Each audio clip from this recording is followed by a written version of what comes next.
Hey there, how y'all doing? Welcome back to All of Fabric 6.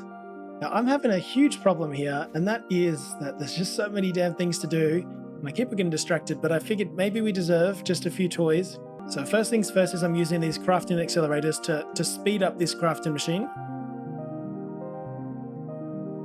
And 4. And then we'll reward ourselves by crafting the Weeping Circlet. This reckons it only takes 12 seconds.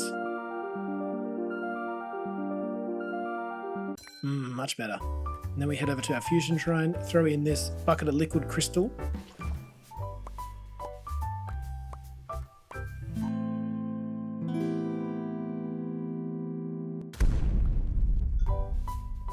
And since we're already here, and this thing called a titration barrel. Oh, we need spectrum planks for that.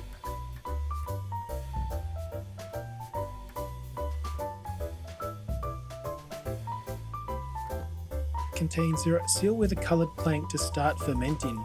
We don't have many recipes yet, but you can put a bucket of water and a bunch of these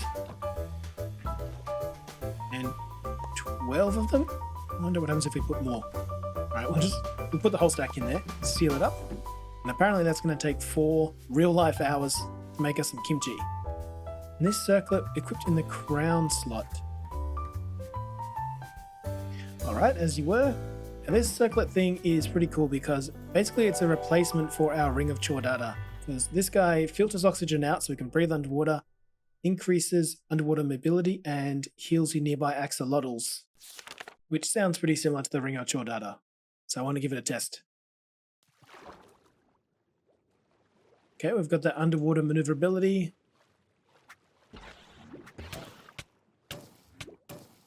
I don't know, what do you guys think? With the circlet, we got Conduit Power and Dolphin's Grace 2. And with the Ring of Chordata, we have Conduit Power and Dolphin's Grace 1. Right, so it's not a huge benefit. I'm not sure how much better Dolphin's Grace 2 is than Dolphin's Grace 1, but that's a problem for later.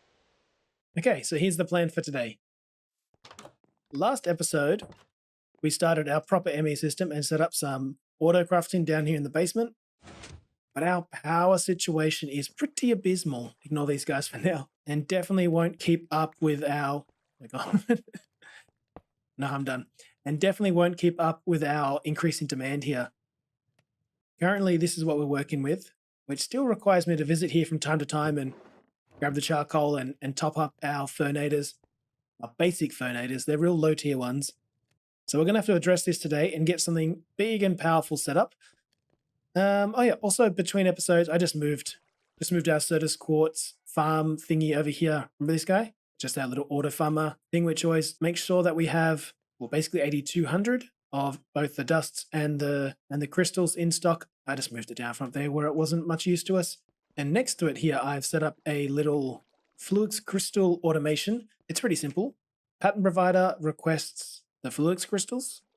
I mean, eventually we'll get this done in the electric mixer, but we're not quite there yet with MI, so we have to do things the old-fashioned way. Here, you grab one of each of these items, throw it in some water, and it turns to Fluix crystals. So the pattern provider here will grab the materials, export it into an adjacent inventory. In this case, we're using the open crate from Britannia, which just drops it into some water. The flow goes this way, and we've got a filter here on a storage bus coming out of the annihilation plane to only accept Fluix crystals. So this won't be able to pick anything up until it matches what we have here on this filter.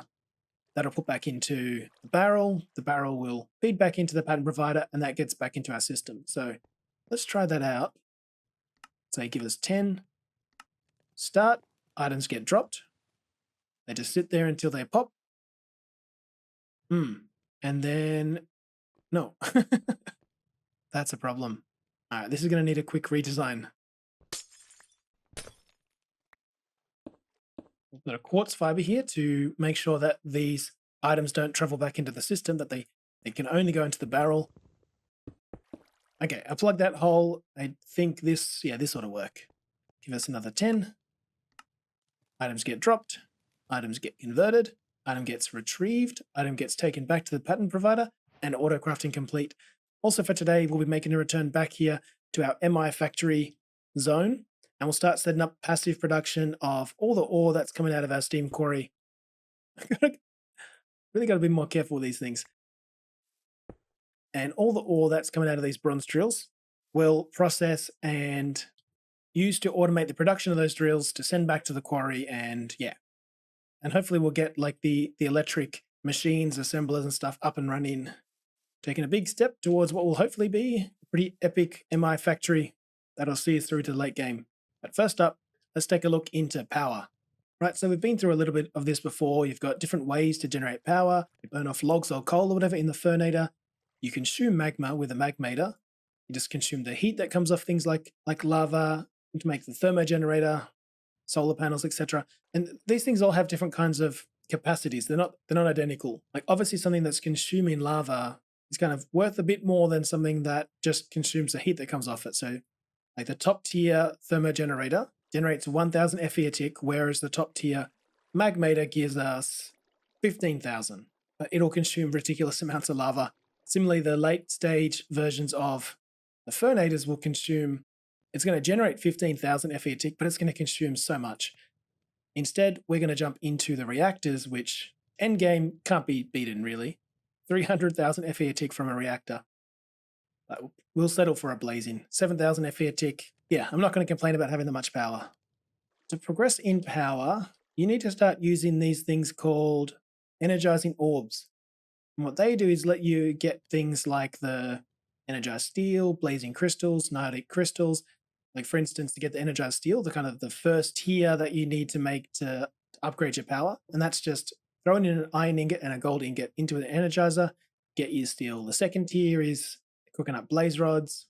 Third is cooking up diamonds, also emeralds and nether stars and a whole bunch of stuff. And that's also where you refine your uraninite and get yourself dry ice. First thing we need to do is build this damn thing. The energizing orb is a block used to energize items, require at least one energizing rod in a range of 9 by 9 to work. The energizing speed depends on the amount of rods and the rod tier. Okay. Energizing orb and a couple of the basics. I think, yeah, when you go up the tiers from like starter to basic or basic to hardened, you use the previous tier in the upgrade. So you start off at the bottom. Okay, and that should be, oh, they don't stack.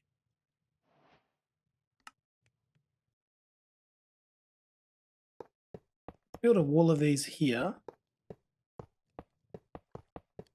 And we'll put the energizing orb I said, right there in front.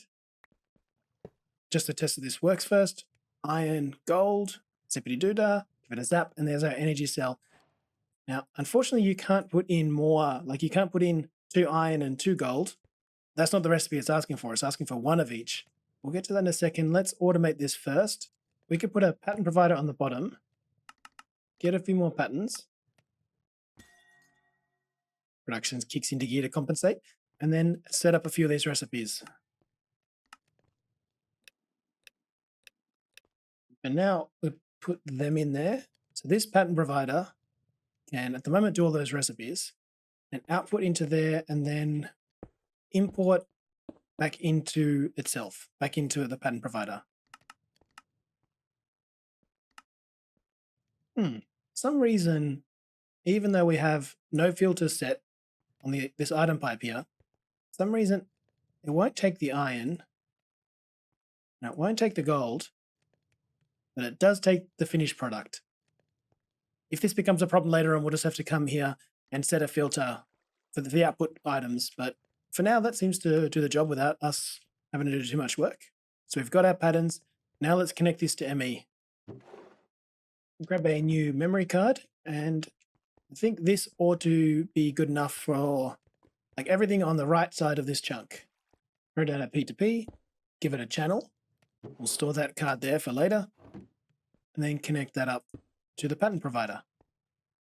Oh, yeah, this is a good time to demonstrate this block-in window, this block-in mode thing. So with block-in mode off, which is just what it is by default, the pattern provider here will ignore the contents of the attached inventory, of the target inventory. So then if you do something like, hey, give me 10 of these, it's just going to cram everything into there all at once. You can solve that by ticking this little box here, ignore the contents of the target window, block-in mode. Now what it's going to do is it's not going to push craft ingredients until it finishes the craft before it. So you say, give us 10 of these. It'll do one craft at a time. It won't try and do all 10 at once. See, it doesn't push items into the Energizing Orb until there's free space there, basically. And it's as easy as that. We have our Energizing Orb set up, ready to go.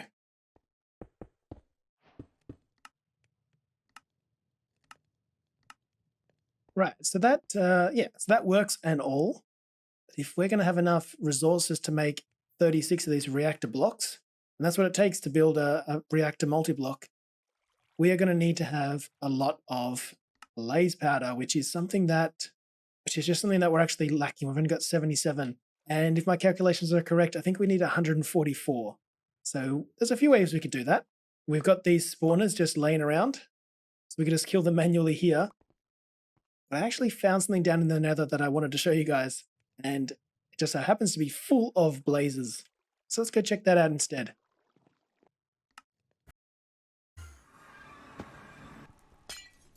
That's right, it's one of these end cities, but it's lurking in the nether. Full netherite ingot and netherite scraps.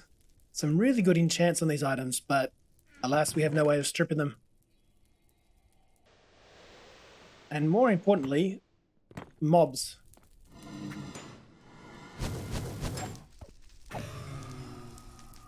I didn't realize these guys were also here. So let's just take this one tower at a time and see what we can find.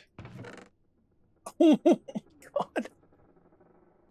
I swear this place was overflowing with blaze when I was last here, which made me think that there were spawners. And because we're wearing our magma backpack, which makes us immune to fire, these things aren't much of a threat. Whoa! They, on the other hand, may be something to worry about. And these guys.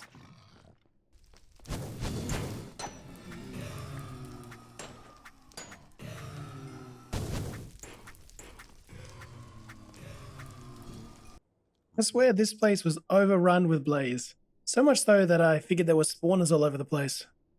You guys believe me, right? So perhaps this wasn't as promising as I'd promised.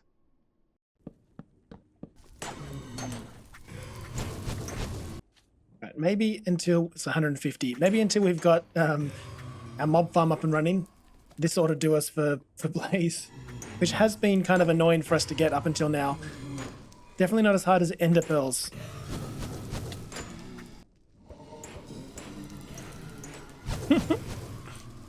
And I think chakras might be the way to do it. Already we have 260. Good enough for now, I think. Okay, I think one of our chakrams has gone on a bit of an adventure without us. Because we've only got 3. Oh! Because we started off with 4 and now we've only got 3. And I gotta be honest, I thought they always came back to you. So we've lost a chakram. Worse things have happened, but that's pretty bad. Alright, we need to find a big body of lava, like this one. This is perfect. Let's start off by claiming it and keeping it force loaded. And in this chunk, we're going to set up a bit of a windmill. Just a small one, we don't need much. Make sure we don't lose anything. So this windmill is going to give us rotational power at a really slow rate. Huh?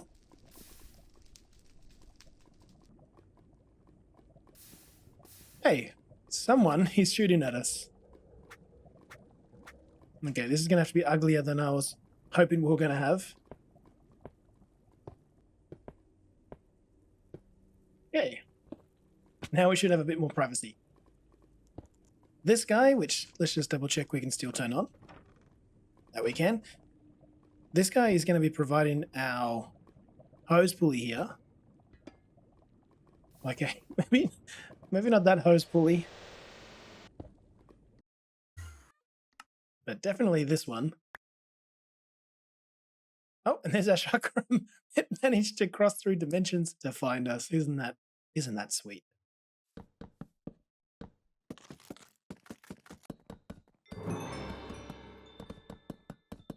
this guy spinning is going to give us some rotational force here. Like the slowest you can imagine. We can speed that up with a bit of sneakiness. We want to drop a hose pulley down to the lava. And then we'll use the rotational force from this tiny little thing, which we can upgrade at a later date, to pump it into an entangled chest. All right, this ought to work. This guy goes here. We'll make a drop for it. Put a crank on there. And get these two set up. We'll color code them with a full thing of orange to represent lava, obviously. So they're now linked. Have that going into the entangled tank. And just lower this a little bit. We'll lower it to the bottom, or as far as they can go.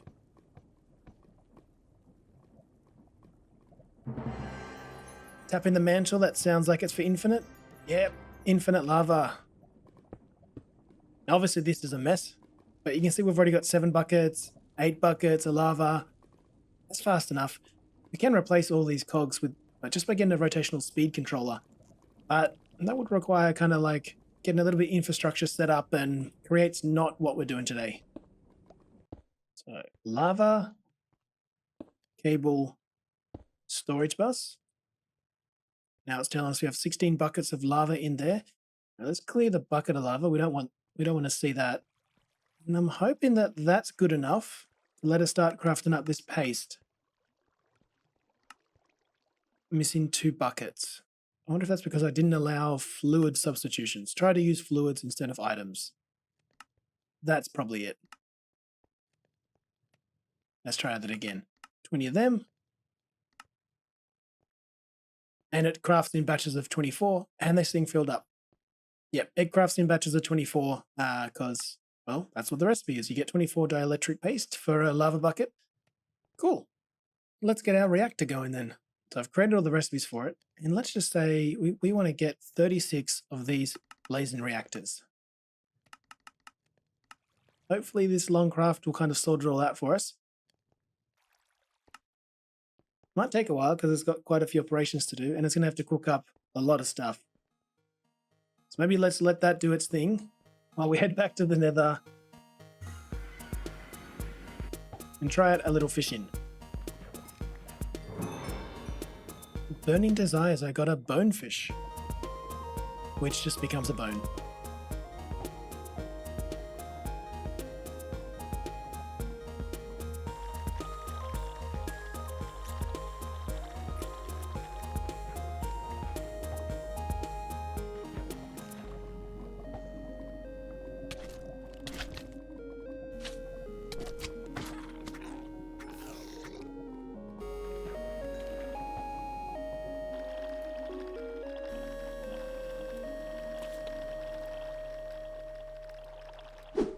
How goes the craft? Oh no, it looks like we had a power blackout. These guys are cooking as much as they can, but we've run out of power.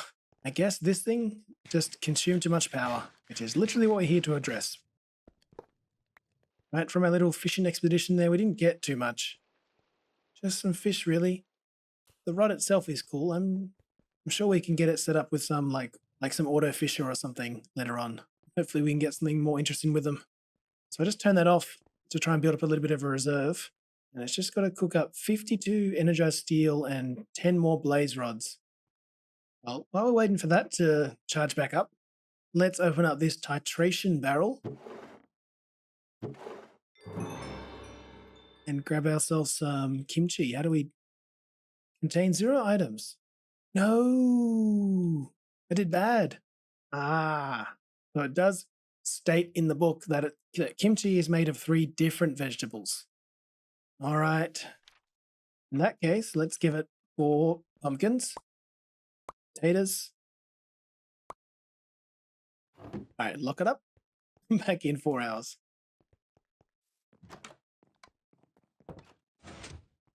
Okay, this thing's full again. Let's reconnect that power. It has 9 more of these blazing rods to do, each one of which takes like 90,000. Yeah, 90,000 FE. So that's basically the 4 million. And then another 500,000 for energized steel. This reactor could not have come at a better time. I'm going to assume that because of the power cut out, that's why the craft stalled. I hope that's what happened. All right, we should be able to replace this now with some more impressive power. Let's set this up right about there.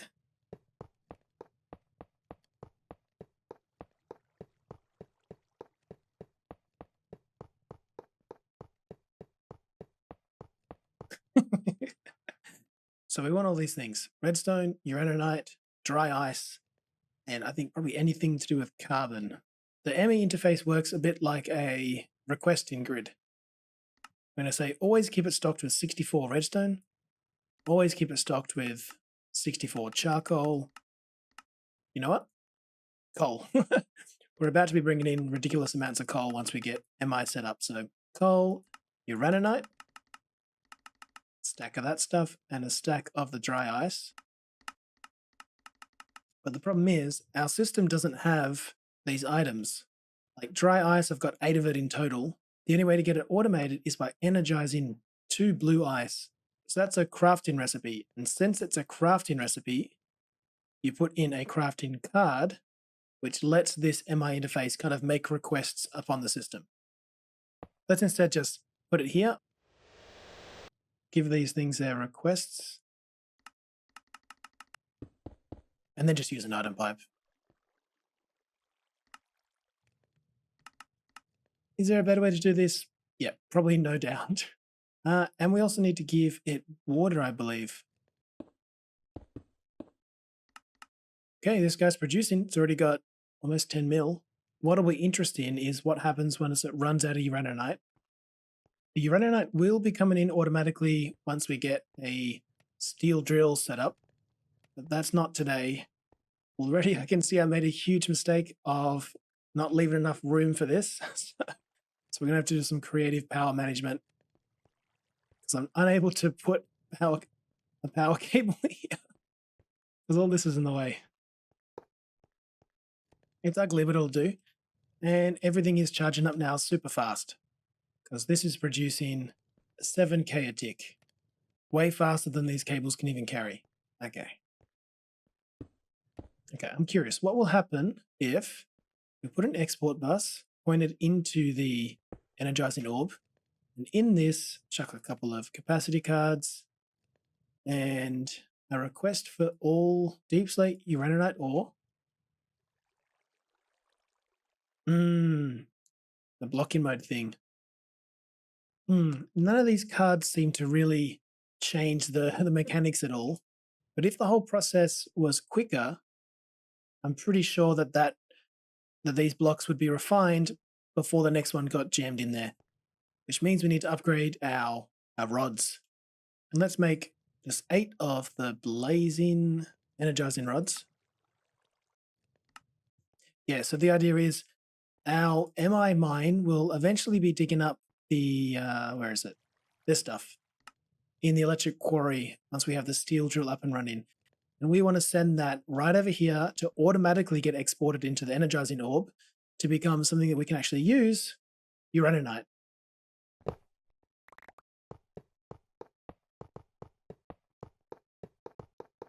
So these energizing ones will be much, much faster. Now let's see what happens when we chuck in our uraninite. Yeah. Cool. It's fast enough to process it before the next one gets jammed in there. We're also definitely going to run it at dry ice. I've got the recipe in here. 1 dry ice equals 2 blue ice. And then if we just give the recipe for blue ice, which is 9 packed ice equals 1 blue ice, and the same deal, regular ice equals packed ice. Because we've got a crafting card here, remember, it's requesting 64. It can't get it, so it sends a signal out to the network saying, hey, give me 64 dry ice. And our crafting recipes sort the rest out. And because I don't want to spend any more time on this, I'm actually going to give this a redstone signal saying active with signal. So effectively, it should be turned off now. And then turning it on, we'll start putting uraninite in there. Yeah, we don't want that.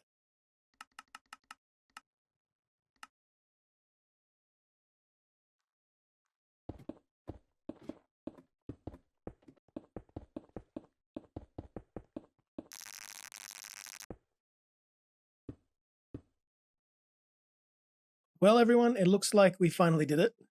And now I'm not talking about finishing any lofty goals like I'm stuck in a loop.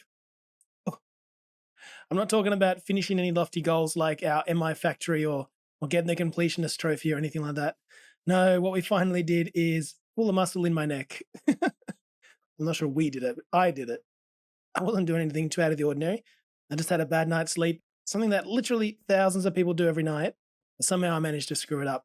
So I'm going to avoid too much talking. Just going to get to it, not strain too much. Just sit back, relax, build myself a factory, and we'll have a chat once this is all done. Thoughts and prayers.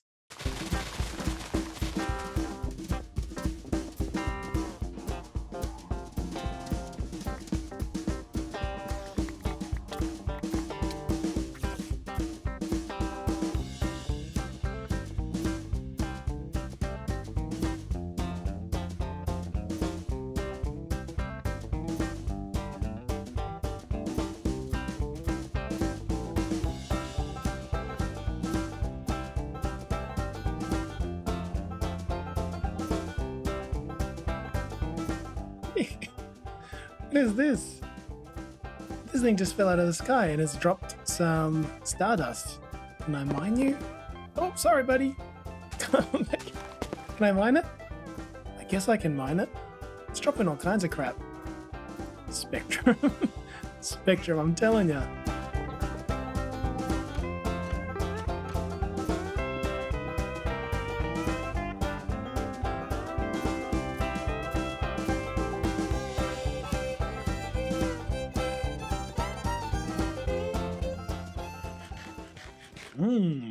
Yum yum. Okay. So this is the start of our factory. Just a facade at the moment. Not sure how stable that is. And yeah, I've never got all the way through MI before, so I'm not too sure how much space we're going to need.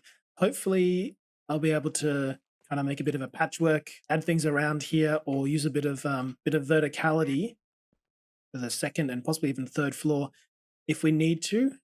And yeah, so basically what I'm doing now is I'm just looking at all the resources that the bronze drill can give us, which is these 11, but also you mix tin and copper to get bronze, that's 12. You mix iron and coke dust to get steel, that's a 13. And you can also mix gold and silver to get electrum, so that's 14 things in total. And then I just kind of go through each one, like I look at something like iron and say, all right, from the beginning, the drill gives us our iron. We macerate that into raw iron. Macerate that again to get iron dust. Cook that up to get iron ingots. I think it'd be good to pack that up into double iron ingots. And the reason why we do that is, regardless of if you got a single ingot or a double ingot, it's going to take 10 seconds for the cutting machine to give us iron rods. But you get double the output if you use double the input. Same deal here with the compressor, 10 seconds each for a single or a double, but you get double the output. So it seems like just a good principle to pack things up when you can to help with efficiency and all. And with our packed ingots, we can compress them into iron plates. We can cut them into rods. You can cut those rods again into bolts, compress them into rings, etc. So basically what that looks like is these 8 machines here are all we'll need for iron. Something's happening over here. It's one of these guys again, gemstones shooting stars. Spectrum is an odd beast. Maybe I can get in here with it and set it off.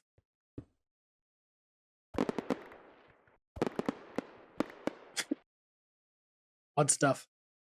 So one of the design principles of our factory here is every type of ore gets its own little production line. And rather than set item filters in the pipes here, we're going to allow anything in and set the recipes in the machines themselves. Not sure why, I've just heard that's a good way to do things. And that'll really simplify our pipe system if it's pretty much all just the one color. Another thing we're doing is every different type of operation gets its own machine. So we could have recycled these cutting machines to make both rods and bolts with the same machine. But it seems to be a pretty universal principle. In MI, every item gets its own machine, which also means you're going to need a lot of space. All right, let's get these built. So I'm just going to go through each item that the bronze drill spits out and see which machines we need to craft in order to make available all of its products. Wish me luck.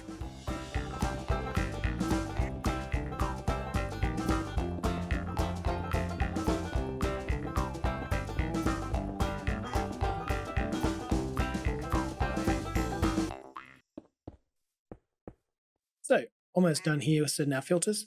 Let's just do tin together. So we've got a universal pipe network here. That connects to our bottom macerator, which will receive our tin ore. We auto extract that. This little handy interface here is going to tell you where it auto extracts. So to the top, it's going to give raw tin up here, but no need to recipe lock this one. That's going to macerate the raw tin into tin dust. We'll make that available to the network. We'll take it in here to turn tin dust into tin ingots. Since tin ingots have uses outside of MI, even if there's stuff that we might not get to for a while, we will allow them to come out rather than auto feed them into the packer. The packer here is going to have tin. We'll slot lock these ones. Don't auto extract it. We'll slot lock everything, making them available to the network because this is in and out to allow anything. And then we are going to compress that into plates, cut it into rods, cut those rods again into bolts, compress those plates again into curved plates, and then finally compress the rods into rings. Now we just allow all these pipes to import and export onto the pipe network. And like the real test with this is going to be whether or not it works. We won't know until it's up and running. These slots here can share pipes. Let's give everything the steam it needs. These other pipes are going to get out of the way to make space.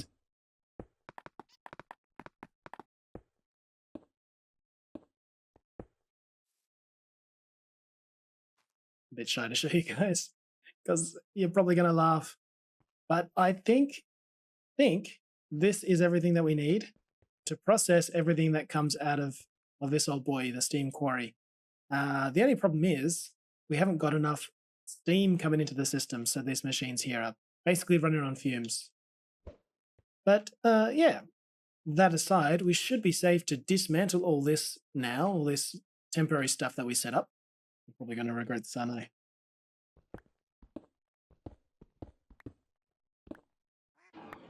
And I think it might make sense to just have a bit of a boiler room down here. Okay, that ought to do it. Things are being cut, things are being macerated and chopped and boiled. You need your filter turned off. You need to allow things in. Yeah, so lots of little bits of tweaking like that that's going to happen in and out. That'll fire up our steam blast furnaces. Yeah, I really underestimated how long this whole thing would take. And we're obviously not going to get to the electric stuff today. Sorry. Turns out I'm a big dirty liar. But as you can see, we tried. That's what matters. No time for that now. Must open quest bags. Let's see, we've got a few common creates, some logistic storage, an MI common, a power common, a couple of power rares, and a magic epic. Not too shabby. Thanks so much for watching. I know MI is kind of a tough one, and just hope I did an alright job explaining my whole process. And in addition, I hope that my process is a good one, although I'm sure we'll probably be learning from our mistakes. Take it easy. I'll see you next time.